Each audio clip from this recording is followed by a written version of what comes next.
Ladies and gentlemen, welcome to Ahrefs podcast. Today I have Jacque Aboubakr with me. She's our head of global events at Ahrefs. And what we're going to do, we're going to share all of our secrets of running events at Ahrefs, and especially our key main event called Evolve. We just wrapped up Evolve Singapore literally yesterday. Yeah. And today in the morning, we're already recording about Evolve San Diego and just generally about our events. So the first thing I want to discuss, because I want to spill all the beans, as they say, and kind of share everything we have. Maybe it would be helpful for anyone listening, is the budgets. Because what I realized running events, they are expensive, it turns out, especially so in the US. So maybe let's briefly start from our event here in Singapore. What was the budget for the Singaporean event? It's like a one-day event, right? Yes, one-day event. So it's different than the San Diego event. And as I'm discovering, things in Singapore cost, they have a different cost than they do in the States. So the total expenses for Singapore and for this one-day event were around 170,000 Singaporean dollars. Yeah, nice. And we managed to even make 5K profit on it? That might be gone now. Might be just at break even because there's always last minute things. Yeah. Actually, no, we always put contingency in. So I think we'll be okay. I think we're right there. So we're more or less break even. Again, yes. It depends on how you calculate your expenses. Well, profits are coming for us from tickets and sponsors. These are essentially the only profits, tickets and sponsors. And expenses, this is what we spend to organize the actual event. But then we don't really account for the team expenses, for the team to travel here, for them to stay, because also we have separate budget for team travel expenses whenever they go to conferences. So it kind of depends on how you count. But generally, I think this event was basically breaking even regardless. On paper, yes. Yeah. What I like about our events, or rather our goal with events, is that, we try to break even where event would pay for itself, which means all the kind of branding value, all the customer value, whenever we manage to expand accounts or get new accounts, it all goes in the plus for us. Yeah. But let's speak about Evolve San Diego, because this is a much more expensive event. This event in Singapore is one-day event, quite cheap. The venue is relatively small. We had about 200 people there, right? Yes. But Evolve San Diego is going to be, we're hoping for up to 600 people. Yeah, I mean, it's, I think we're maxed out at about 600, but we could have anywhere from 600 to 700. So with Singapore even, we had more than 200 just because there were a lot of extra people there in terms of sponsors, in terms of our staff, in terms of event staff. So we want to make sure that everyone fits comfortably in the room, but it's always give or take. And so San Diego will have anywhere from 600 to 700. We can fit 700 in that room. Ish. We might have people around.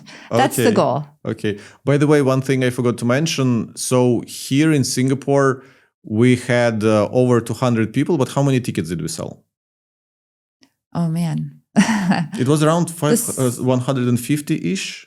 I think it was 150 to 170. I didn't look it up before I came here. So we need to give a shout out to Daria, who over-delivered on our sponsorship value, because we wanted to get, $20,000 from all the sponsors for this event.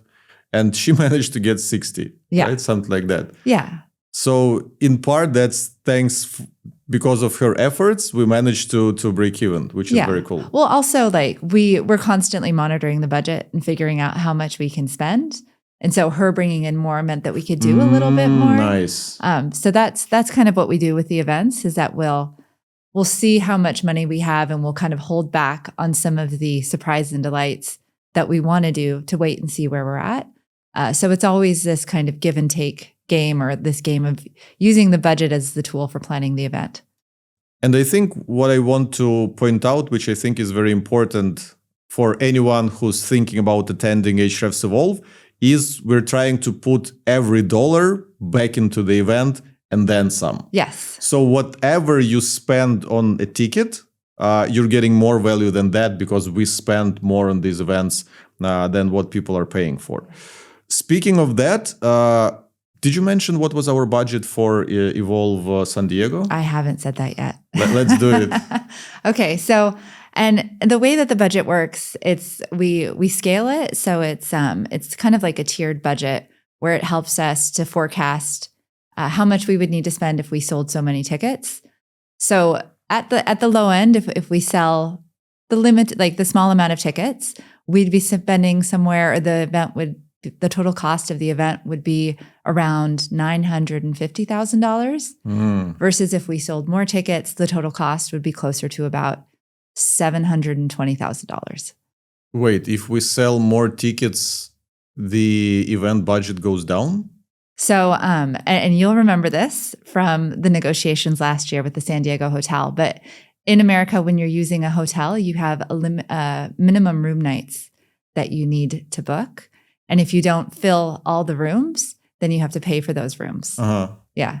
The total amount that we've committed to for room expenses at the Intercontinental is somewhere around $200,000. And so that's kind of the difference between the two, the $200,000. And then obviously we have staff rooms and we have, okay. So yes. So you're looking at the event budget from the perspective of how many rooms our attendees would buy out, thus decreasing our budget. Yes. Okay. If we don't look at the rooms that we need to commit to from Intercontinental Hotel, what is the budget outside of that? So what do we pay? So yeah, I guess the venue itself, it doesn't have its own cost, right? We pay just for the rooms and then they give us this venue. Yeah, and we have a food and beverage minimum as well. Food and beverage minimum. Yeah, so it's very different here in Singapore. Yeah, and so in the States, it's a well-oiled machine. Yeah, but also here in Singapore, the venue we rented wasn't a hotel. It was not a hotel. It was kind of like a co-working space with a nice event space. Yeah, so we paid a venue fee for that. A venue fee, yeah. Okay, let's talk about specific costs. Our biggest cost outside of booking Intercontinental Hotel is the agency that does our LED screen and audio video, right? Yes. What's the ballpark? How much are we paying for that? Yeah, so it varies. Last year we spent close to $200,000. This year we're with a different vendor and it's around $150,000. A different vendor. We changed the vendor. We did, yes. Why? Mainly cost. Cost. Oh, okay. So we are hiring a more affordable vendor. We are, yes. Okay. And that kind of means it's nice because it means we can invest elsewhere in other areas of the event. Yeah. So the biggest cost would be the hotel itself, because we have the rooms that we need to buy out from them, and we have the food and beverage costs, yes, minimums. Again, what is the total amount of money that we need to commit? So that's around $720,000. Just for the hotel? Oh, just for the hotel? No. Yeah. That would be a crazy deal. I'm sure that there are hotels that charge that much. For the hotel, it's with taxes, and because I'll put that in the budget because they'll always say, oh, your minimum is $165K. And that is what our minimum food and beverage commitment is.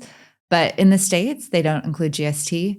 And so you always have to account for that. So if we're to add GST on top of it, it's probably somewhere between $450,000 to $500,000. So that's our biggest expense for the event. The second biggest would be the agency that does our LED screen and audio video and all the kind of running the event.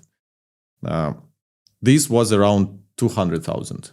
The AV agency? Yeah. Yeah, it was around $200,000.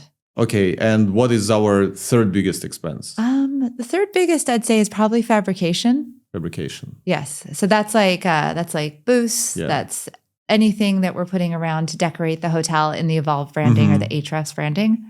And that is up to, like, what are we looking, ballpark? Oh, and I'm still waiting for exact figures. Last year, we spent a little bit less, and we can get into last year. Yeah. I'm sure we're going to talk about it. But this year, we're actually spending a little bit more. I'm still waiting for exact figures, but I've got it estimated anywhere from $80K to $100K. So these are our 3 biggest expenses, and then goes the miscellaneous stuff here and there that is probably too specific to discuss. Okay, I think the next topic that we need to discuss after giving the people an idea of how much it costs is how do we calculate the ROI? And that's probably a question to me, but you can also add your thoughts.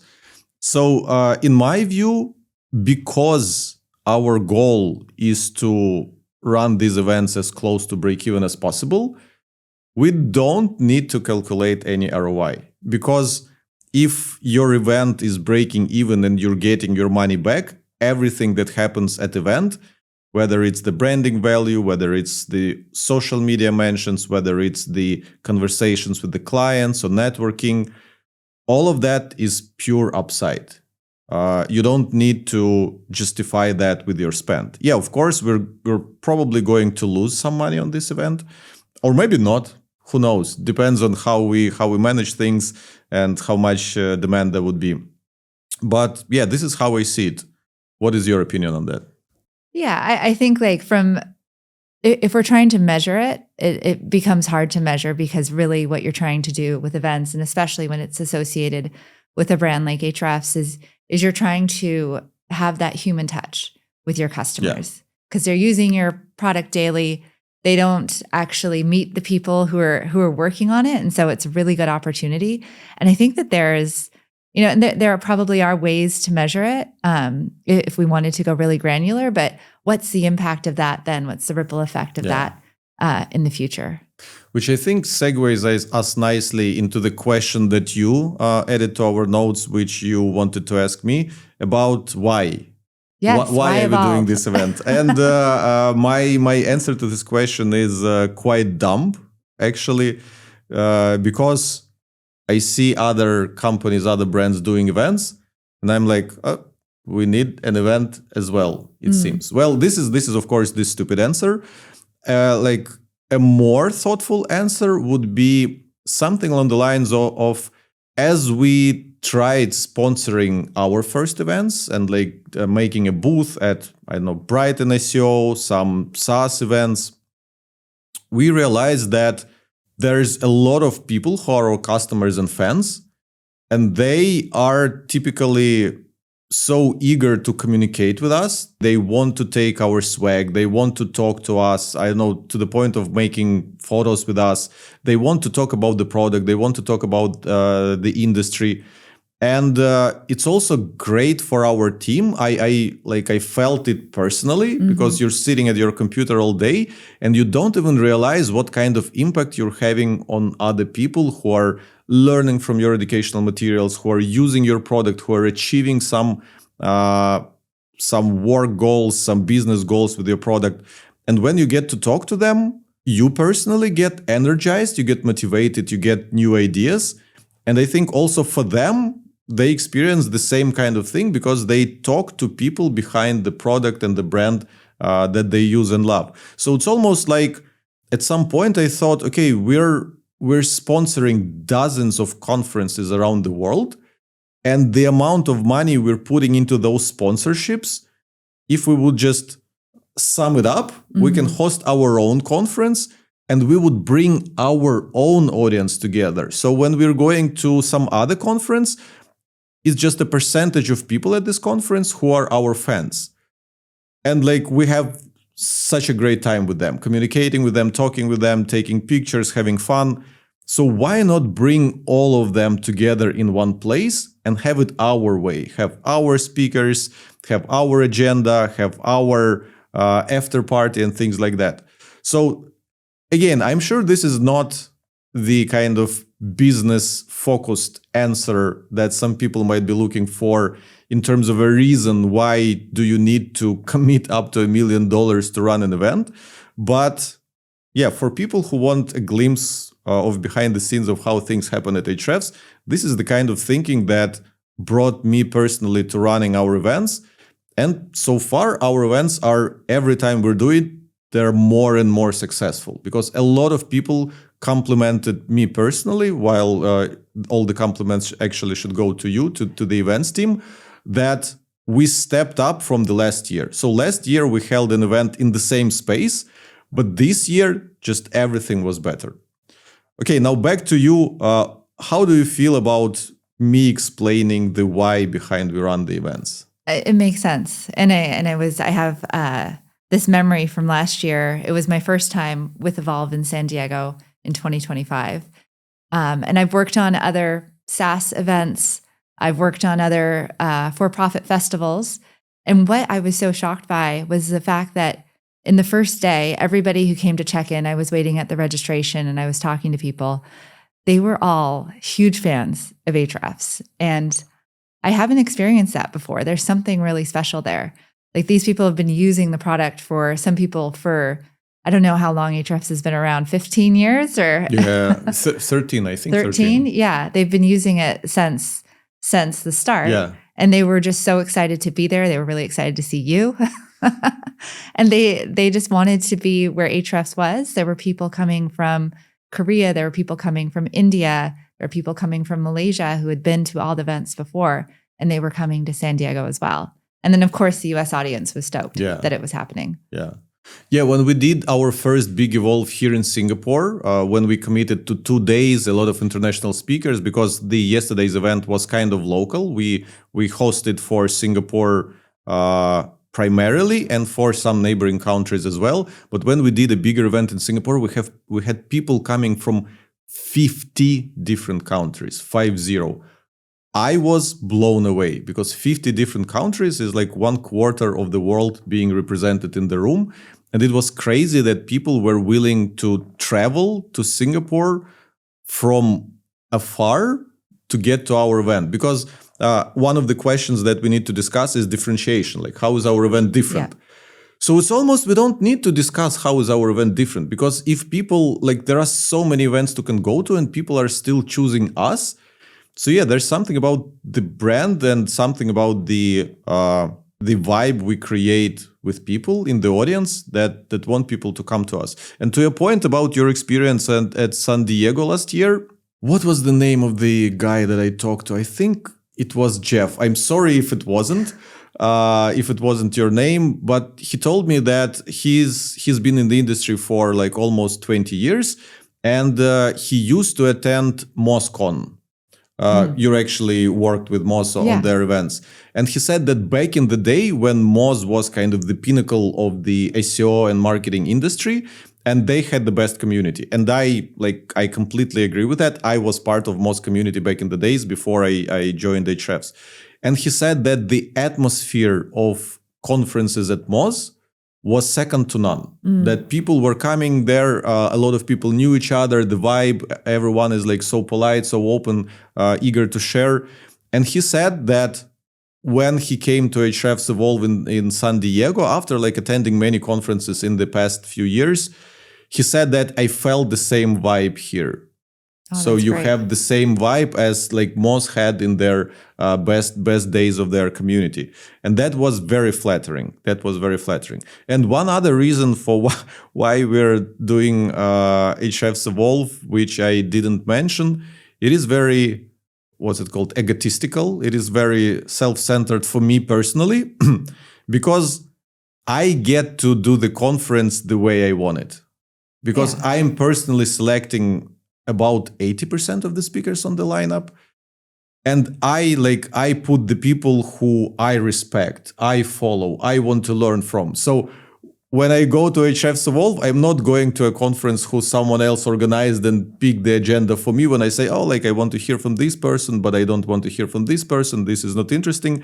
For me, it is like, I want to hear from everyone. These are the best people for me personally. So for me, it's also like some kind of egotistical reason that, like, I used to be, I shared it many times, but before going in marketing, I used to be a DJ. Yes, I was actually going to bring that up. And when you're a DJ at the nightclub, you get to play the music that you like in the first place. Yeah, of course, you need to look at the people and you need to make sure that they're dancing, but you're using your own taste in music. So I got so used to going to the club and playing the music that I like that when right now I go to some club or some bar, I want to go and put my own music because I don't like what they're playing. So there's also another reason in that. Yeah. Well, I don't think it's egotistical. I think it's more that you actually attend so many events, you speak at events, you go to way more than I do.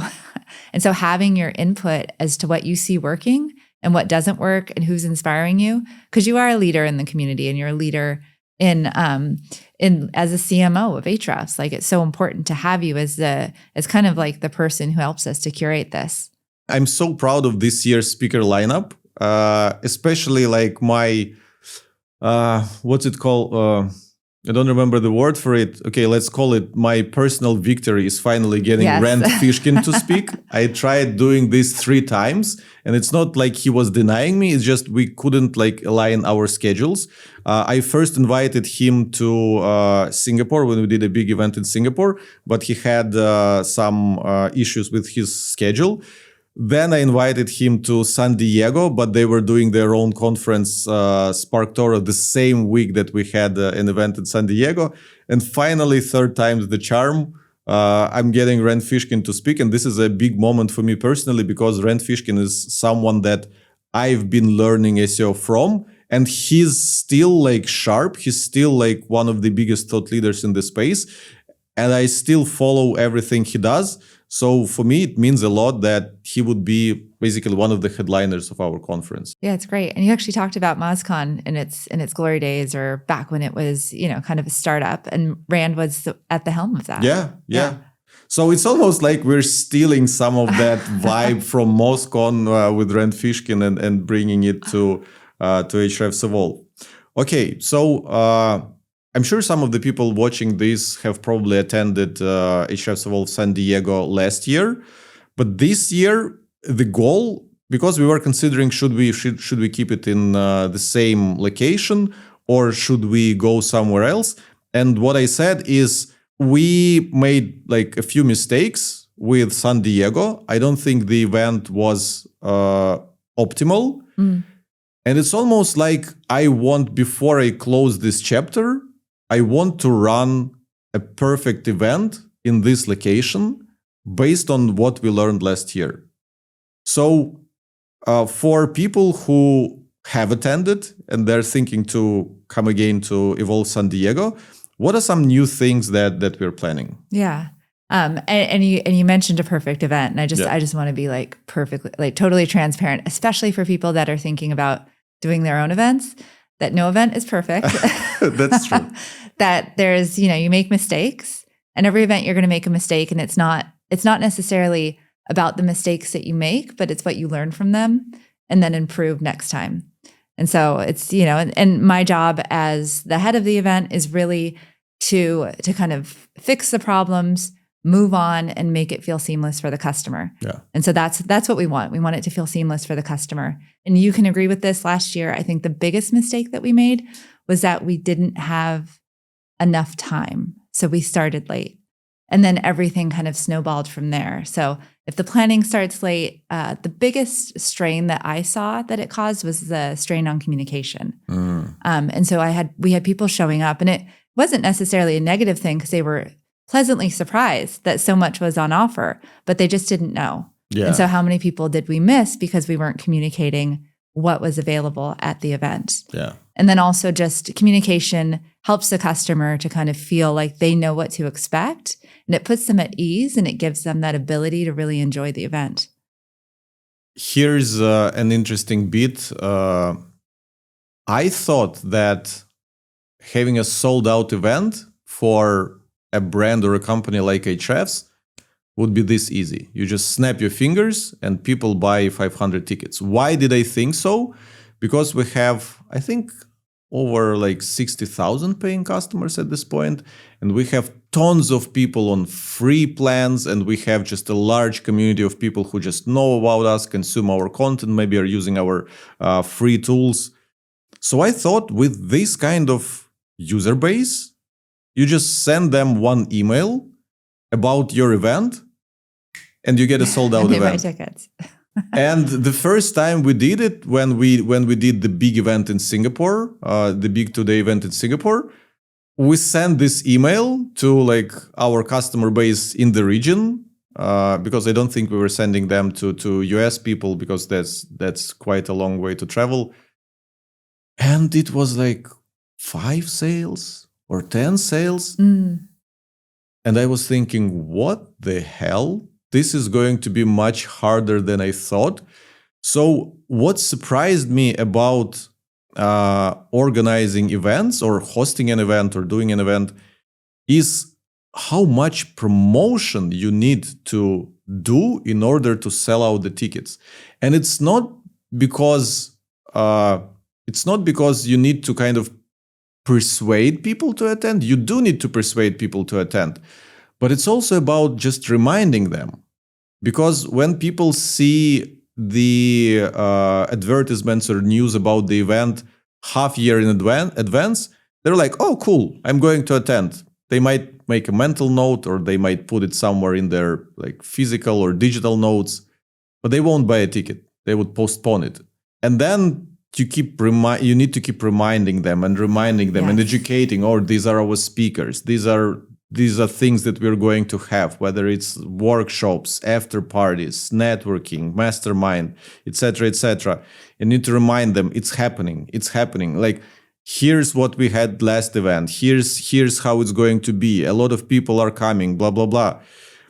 And still people put down or like put aside purchasing a ticket to the very last minute. So much so that we have, I've seen this narrative from a lot of conference organizers. They say something on the lines of 50% of ticket sales come in the last 3 weeks or something. According to my observation with the San Diego last year, I think it wasn't quite true. I think 3 weeks before the event, we had like 70% of tickets sold out, and about 30% more came in the last 3 weeks. But yeah, what surprised me about organizing an event, I thought that with such a huge email list, with such a huge customer base, and we know that we have a lot of fans, we know that a lot of people respect us and trust us and see us as the source of great information about marketing, great education about marketing. But how hard it was to sell all the tickets, I was surprised about that. So I completely agree with you that the biggest mistake in organizing the event last year in San Diego was that we were just too late to start talking about it, too late to start populating our website, too late to start advertising and reminding people all the time that this is happening. You should come because there would be like a lot of great people there. But that is the mistake that people won't see. This is something that is happening behind the scenes. And what I want to discuss is some of the things that we can improve about the event. So for example, I will give you an example. I wasn't quite happy how our LED screen was positioned because the room was wide and kind of stretched. And instead of putting the screen in a way where people would be sitting like far from it, we put it towards the wide wall. I'm not sure if I'm able to explain what's happening, but yeah, we instead of putting the screen at the short wall so that everyone would be centered and like the seats would be deep in front of the screen, we positioned it at the wide wall, which means people were kind of spread out from side to side. And I didn't think it was like optimal experience for people. So I was thinking, and you said that this was possible and probably we'll doing this year, we'll reposition our screen so everyone would be sitting more centered looking at the screen. Right? Yeah, that's correct. So what are the other things that we've discussed that we're looking to fix? Yeah, and I think and it's just really optimizing. And it's because I want to go back to communication that you were talking about. And it's not even just communicating to the customer, but it's explaining to them maybe why they need to purchase early. So like the cheaper ticket price, when you purchase early, we always incentivize customers who get on board early. And then it's painting a picture, because what we're doing this year that is slightly different than last year is that we're trying to create a more textured event. And so we're, and it's from the feedback from the customer survey. So, you know, public service announcement, please always fill out a survey after an event, because we use that information. And like I had mentioned when I was at San Diego and just getting the in-person feedback from people, the customers really want more Ahrefs. They wanted more Ahrefs learning because it's their opportunity to be with everyone So now we're providing an Ahrefs masterclass, and that's going to actually be alongside panel discussion. So you can kind of pick your path, whichever one you want to do. And we're also, we're offering one-to-one demos. And most people do offer one-to-one demos, but what we're doing this time is we're putting it in the agenda and the customers can book it so they know that they've secured a moment with an Ahrefs team to be able to ask them about the tool. We just tried it at Evolve Singapore, right? Those one-to-one demos. How did it go? Do you already have some insight, or it's too early to discuss? I think it's too early. I think in the morning, like the morning sessions, they didn't show up in the morning. But then in the afternoon, like for the breaks, they were showing up. So I do want to talk to the team and get their feedback, and then obviously optimize it for San Diego. Yeah, from some minimum feedback that I had from our product managers who were conducting those one-on-one trainings and explanations, they said that we had Melissa, who is in charge of our social media marketing tool, and we had Renting, who is in charge of our Keywords Explorer tool.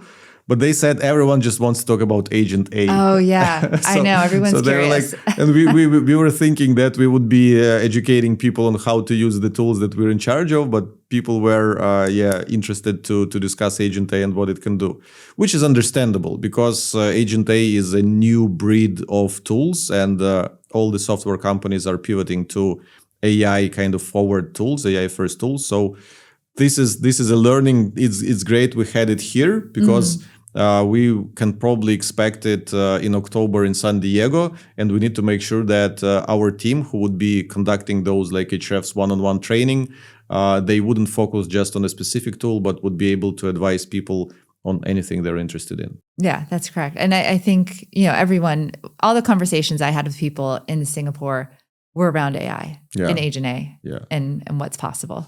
What I really enjoyed about last year's event in San Diego is that during lunch, the hotel staff, they brought out big tables. I think at the big round table, you could sit up to 15 people or something like that. I think generally around 10, but you can squeeze more people in. And everyone was having lunch together. People were seated at the tables, talking to each other, networking, meeting each other.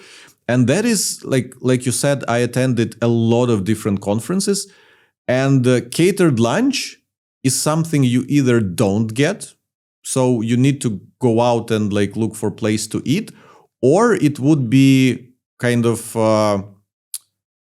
with the small tables, kind of like we actually had here in Singapore. And I already got feedback from one of the attendees that we need more of the small tables because some people had to just eat standing. But I really enjoyed those big tables where you can sit with a lot of other people and have lunch and discuss, rather than do it standing next to a small table where just maybe 3 people would eat and other people would just have to stand and have their plate in their hands. But I think we're also making some other changes to lunch. We're making it more organized to put specific people at specific tables. What are we thinking? Yeah, I mean, we haven't launched that yet, but I know that there are peers who want to get together. So that was some other feedback that we had from San Diego, is that people wanted more opportunity to network. And we did actually provide a lot, and they were grateful for it. But we're doing things like mastermind tables, which is, for those who don't know, it's a table of probably up to 10 and maybe 15 people, one round table where peers sit together and they discuss a problem. And it's usually led by someone like a speaker or a sponsor or one of our Ahrefs staff. Yeah. And so you discuss something and come to a solution, or at least discuss the problem and possible solutions together as a peer group. Okay, that sounds really nice. That sounds really nice because I think lunch is a great time to actually network, especially if you're not natural at coming up with people and meeting people. Just sitting with them at the table, eavesdropping on the conversation and having an opportunity to squeeze in, that's kind of the perfect opportunity to meet some people. Yeah, and we're doing this year. We're gonna test some runs in the morning. So anyone who's an East Coaster or anyone who likes to get up early, we have 2 San Diego tour runs in the morning on Monday and Tuesday for the event. So you can meet people that way. Can it be also walks? Yeah, I think it's 3 miles for an hour, so it doesn't sound like it's too bad. Okay. And I think they'll stop places. I just know there's this trend, at least in Singapore. I saw many kind of communities they do they call it leadership walks or mentorship walks or something like this. When there's one person, I don't know, 5 to 10 more people, and they do a small hike somewhere in Singapore or something. That sounds kind of fun. Yeah. I mean, I'd love to bring more of those activities in. I want to test this first and see how people go. One other reason why I think walk can be a little better than run in some way is that when you're walking, you can talk. When you're running, you have to be very fit to be able to talk with other people. So yeah, but let's see. There's still a lot of time, and we can probably start polling once people would be purchasing tickets. We can start polling them on what kind of activities they would want to participate in and make our decision. Which is why people, the more in advance you buy your tickets, the more time and opportunity you give to our events team to organize event that is made just better for you, because we can get your feedback, we can plan our budget accordingly and know how much money we can spend back on the event. So if you can, please buy the ticket early. This helps us tremendously. Yeah, and I think also it helps the attendee if they buy their ticket early, because a lot of these events, like a run or a walk or a mastermind table, they're limited. And so the sooner you buy, the sooner you can book. And then you're able to cater the agenda the way that you want it. This is a great urgency. Because there are a lot of tickets to buy for an event. Yeah. But there are limited spots on a lot of these workshops, masterminds, and things like that. So if you want to get the most of the event, or at least if you want to get the full opportunity to choose what you want to do, you have to buy early and then max out whatever we are offering to you. Yeah. That's very cool insight. And by the way, speaking of even buying a ticket to the event, the Singapore event was sold out. We actually closed the ticket sales, and there was a wait list, so it was legit sold out. You couldn't get any ticket. That's correct. Yeah. So do we oversell tickets to our event? Because yesterday I was asking you and Elisa how many people did not show up. And I think out of over 200 people, because we sold about 150-ish people tickets, then we invited for free about 50 or something people. And I think Elisa said that there were just 5 badges of people who didn't show up. That's correct. That's really good. That's incredible. Yeah. I think in San Diego last year, it was also pretty decent. It was a dozen. It was close to that. It was maybe 15 people. Yeah. So, and that's compared to the number of people that actually came, the percentage is really small. Yeah. I think attrition, you can usually account for about 10%, but our percentage is closer to 2. Yeah. So we're not going to oversell tickets hoping that a lot of people wouldn't show up, right? Yeah. I mean, you never know what happens. Yeah. There might be one event where something happens and life gets in the way and some people can't come. But yeah, even accounting for attrition, we do like to have a full room. We want, everyone to have a seat, but we want to get in as many people as possible because we want as many people as possible to enjoy the event. And that helps us to make a better event. So yeah, if we sell out though, we're at max and we can't let anybody else in. Okay, what did we not discuss so far? I mean, we can get into like nitty gritty of events if we want to do that. We could talk about the future of Evolve was a question I really wanted to ask you if you had any vision, because I am getting a lot of people from other countries and other regions in the world asking me when Ahrefs is going to be there. That kind of question. Yeah, because when you're asking about the future of Evolve, my default answer is I cannot think more than a year forward. Yeah. So many things are changing. But yeah, in terms of bringing Evolve to other countries, that sounds interesting because just yesterday, our customers from Japan were asking me, like, are we going to do Evolve in Japan? I would love to bring Evolve to London. I know that we have a huge amount of customers in the United Kingdom, and I think we can pull it off relatively easy, because I already thought that pulling off an event would be easy for us. It's not even for someone like us, but I think we can do it. It just depends on how busy we are with existing events. Because again, the plan is to do a bigger Evolve in Singapore next year. We want to do a 2-day event with international speakers and a much bigger audience.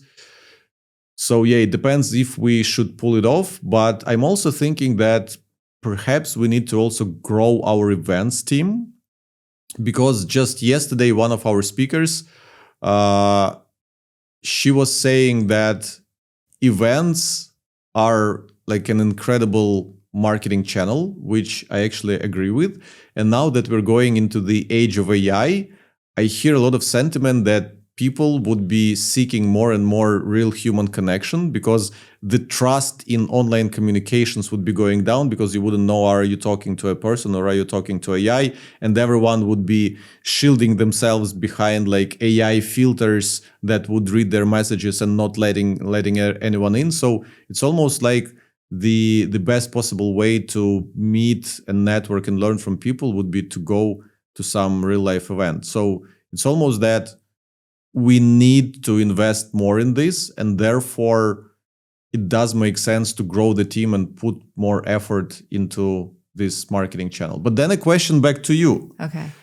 If we have Evolve Singapore that is big, like 500 plus people, if we have Evolve United States that is big, 500 people, and then one in the UK, is it really possible to continuously run 3 events per year in different parts of the world, and for each event to be a highlight and a success?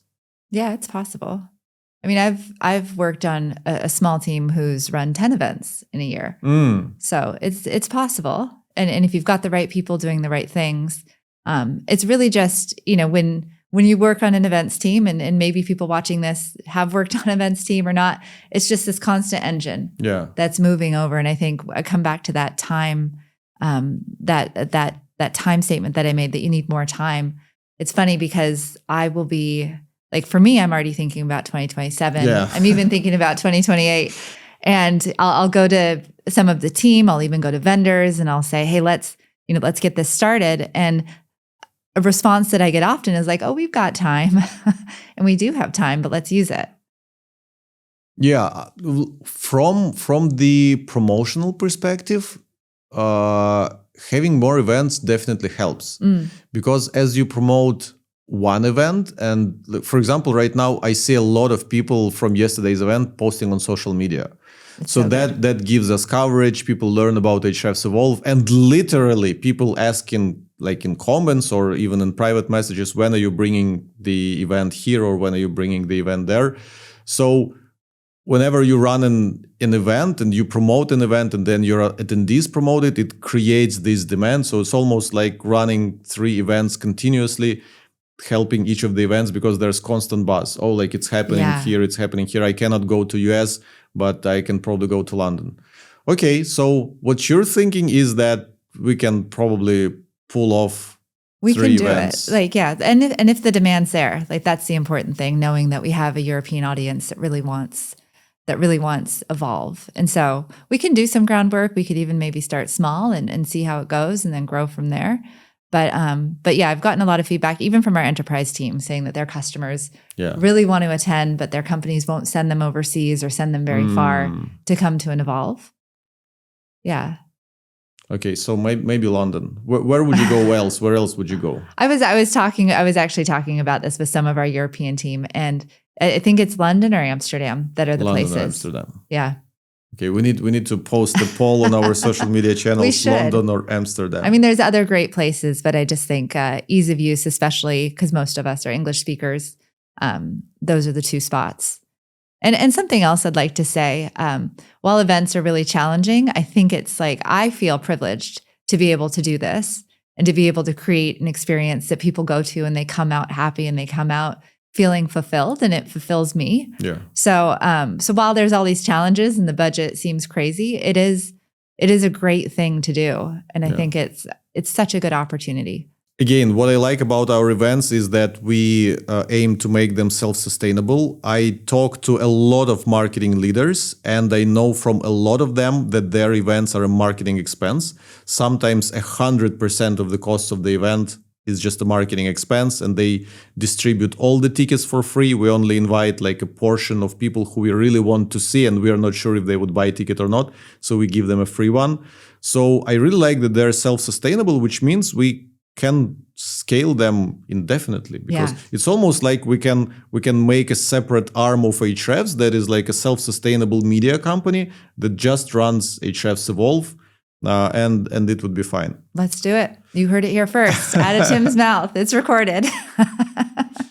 But I wonder for you, like, what's the difference between an event that you've been to, because you've been to so many events, and there's events that you go to, and we've talked about, that might feel like they're making a profit and things don't feel as good as they do at other events? Again, I don't have a smart answer to this question. I only have a dumb, stupid answer. And the dumb, stupid answer is food and coffee. Yeah. If you go to an event, like the speakers can be great, the audience can be great. But if you're not well fed, if you don't have good coffee, just feel bad. It's just how people are. If you're hungry, and if like for people who are coffee addicts, and in tech there's a lot of us, but when you come in the morning to an event, for example, if you overslept, you skipped breakfast, and you come to an event, and you can have a decent coffee, and you can munch on some croissant or something, and you're already, satiated? Yeah. You're in a good mood, you're awake, you're alert, you're ready to communicate with people. So I think even the simple thing like that is very important. Or even like if an event provides food, but the food is like meh, because they want to save cost on it. Again, there is food, but you're not enjoying it. Like, those simple things are so important, because humans, at the end of the day, we're simple creatures. Give us good food and we're in a good mood. So I think even about that. But like I said, with Evolve, I'm also like very privileged, because I get to design the event the way I want it, especially like with the speakers and content that is there. Because I do think that speakers are very important, and you do want to get great information from them.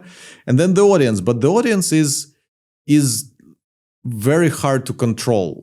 Like, who comes to your event? You cannot really ban anyone from purchasing the ticket. And you also want to make sure that the audience is well balanced. Well, you do it in a way with your speakers. This is why, again, it is so important to have the gender balance between speakers, because ladies want to see ladies on stage, men want to see men on stage. And when your audience is balanced, everyone is having a great time. So those little things, they really add up to the experience of an event. They're simple. There's nothing groundbreaking or super smart about them, but I think it makes sense. And I think another thing is like the little things that maybe the customer wouldn't notice unless there was a problem. So things for me that I'm really focused on is, how quickly are we getting people through registration? If you're waiting for your badge for a long time, and you're seeing people getting coffee, and you just want a coffee, then that can kind of put a damper on your event, no matter how good the speaker is. So it's just little things that make the event more efficient. So again, it feels seamless for the attendee. One more thing is design. Yes. I like when the event is well branded and well designed, because it creates this atmosphere. Shout out to Ksenia, our art director, who always creates cool designs and around the whole Evolve. Design team. And of course, and the whole design team. So I think we're planning to step up our game in terms of how we're going to design the venue and everything. Yeah, that'll be something different this year as well. So come and see it. I think that's great to end this episode. Thanks to everyone listening. This was Jacque, our global head of events. Come to Evolve, meet us in real life. Let's hang out. Hope to see you at our next event. Thank you.